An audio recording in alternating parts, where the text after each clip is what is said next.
Hello everybody, today I'm reviewing this book and it's Captain Scott by Ranulph Fiennes.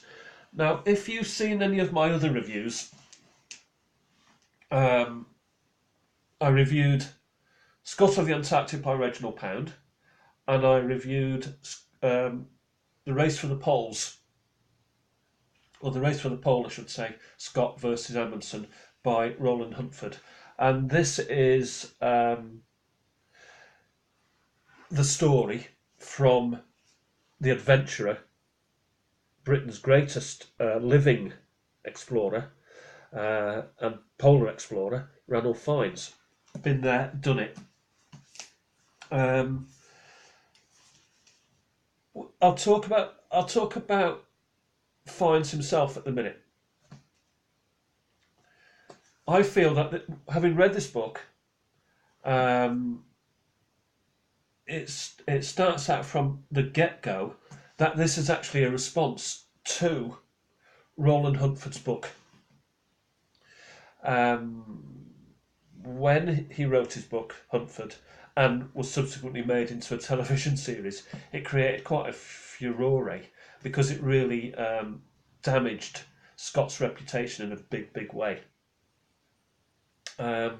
So much so that many people certainly believe that Scott was incompetent and that he caused the death of himself and his colleagues on the way back from the pole. And of course he lost, and 101 other things. And this book is the response to that, to set the record straight, according to Sir Ranulph Fiennes.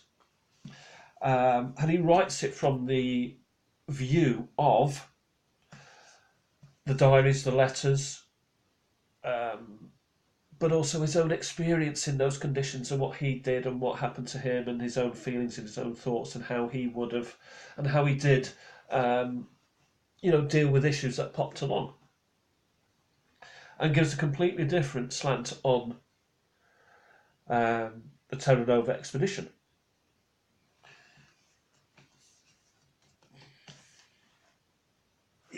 I've read Huntford's book, and it's a great book, it's a great read, and this is a great read. And it lays the stories out, it lays Scott's polar career out. And to be fair, there's overlapping with Huntford with the story, but there's a different sort of slant on it. So you or me or the reader, call it what you will, can decide for themselves which is a more accurate representation of Captain Scott and the story and the adventure and his subsequent death and the death of all these wonderful men with him. But one thing about this book is when you leave the book, you think, you know what, whether Scott was competent or not, to get to the pole and to get almost back was a Herculean effort, it's something we could not even imagine. And the pain and the suffering and the sacrifice and the fitness and the resolve and the you call it what, 1,001 other terms that you could use for these men. Equipment which is not, as we would use today, the meteorological stuff, the weather forecasting, or, get out of jail cards that you can, no one's coming to rescue them. So you leave the book with that sort of overall impression anyway. What else can I tell you about this book? Well, I bought it on eBay, and I bought it for £2.45, and when I got it, you can see here, it says signed by the author at Waterstones, and I thought, well, that's weird, because it was £2.45 including postage, and I thought, well, surely he hasn't signed it. Well, he had. Ranulph Fiennes himself signed it. You might see that. Very nice. The other thing is, it's a first edition because it came out on the day. The day it was published, so Ranulph was there signing it. So it's a first day, first edition. So that was a real good Billy bonus for me. It's printed by Hodder and Stoughton. So it's a very good quality book. It's hardback. Got a nice cover on it. I'll tell you the number of pages. 508 pages. So it's a jolly good read. It's taken me a while to get through it. I don't like to read too much because I like to, I want it to last forever, and nothing lasts forever, does it? But one thing I love about this book is the front cover, bizarrely, because the quality of the photographs. This photograph was taken by Herbert Ponting, the expedition official cameraman, photographer. And suddenly, the quality of the photos are so high that suddenly these people jump to life. You look at Birdie Bowers there next to Scott, and Cherry Garrard is next to Scott, and Scott himself, and there's Edgar Evans there. Suddenly they are, you can see their personalities in the photographs. Which before, we've seen the film, we've seen the series, we have our own ideas. Suddenly, this photograph by Herbert Ponting has brought them to life and keeps them alive. And there's other photographs in here. Lashley's in here, Charles Burton, the engineer. We've got that famous photo of dinner on Christmas Day. We've got, a lot of photographs, but it's mostly the written word. There are maps in there which make the story of the journey more you sort of know where you're going with it.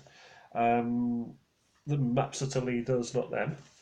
And, as it says at the back, the real story of one of the greatest explorers who ever lived, by the man described by the Guinness Book of Records as the world's greatest living explorer. So it's the greatest explorer written by the world's greatest living explorer. So it doesn't really get any better than that. And of course, the real phrase here is the real story. And that is the emphasis that Fiennes puts on this book.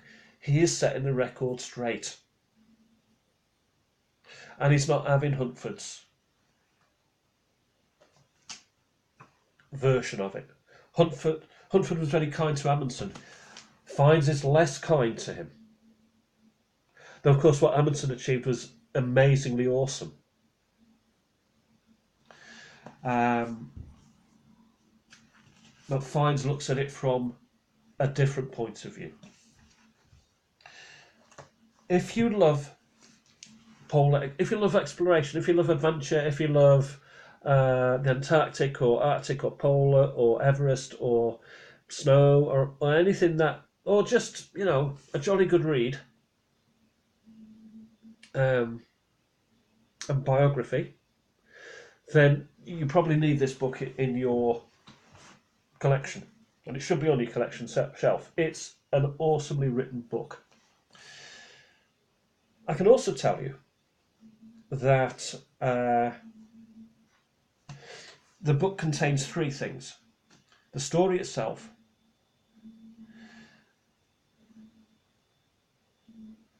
which is laid out, Fiennes' slant on it. It's a completely different read to Huntford in as much as a lot of stuff that Huntford had criticised him for, Fiennes praises him for. And the third version is Ranulph Fiennes has been there. He's been there and suffered a lot of the pain that these guys suffered. Not unto death.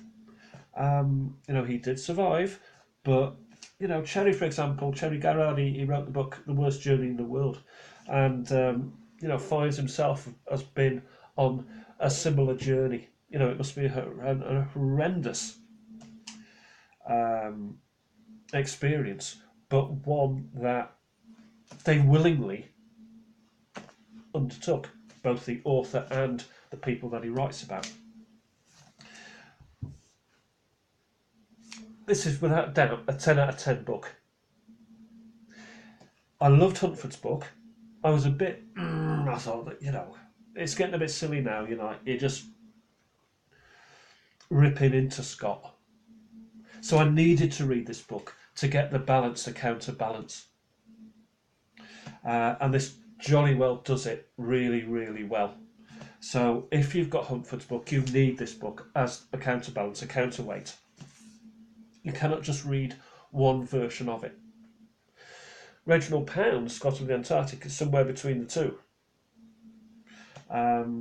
Lays out the bare bones, whereas this, really the purpose I feel of this book is to protect Scott's reputation. By the way, when they did the greatest, the 100 greatest Britons, Shackleton came 11th, just missed out in the top 10. Scott was in the was it 49, 50, something like 51? Solely because of Huntford's hatchet job. Would Scott have been up there in the top 10 great Britons? Without a doubt. Instead, Shackleton it was named as a top explorer. And Shackleton was a great, great explorer and a great man.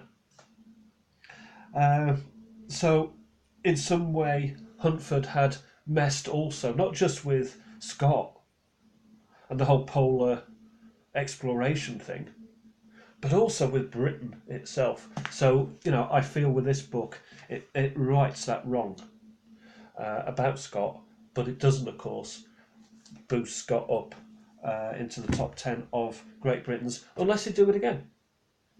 Anyway, that's it for now. My recommendation to you is get this book and get it on eBay.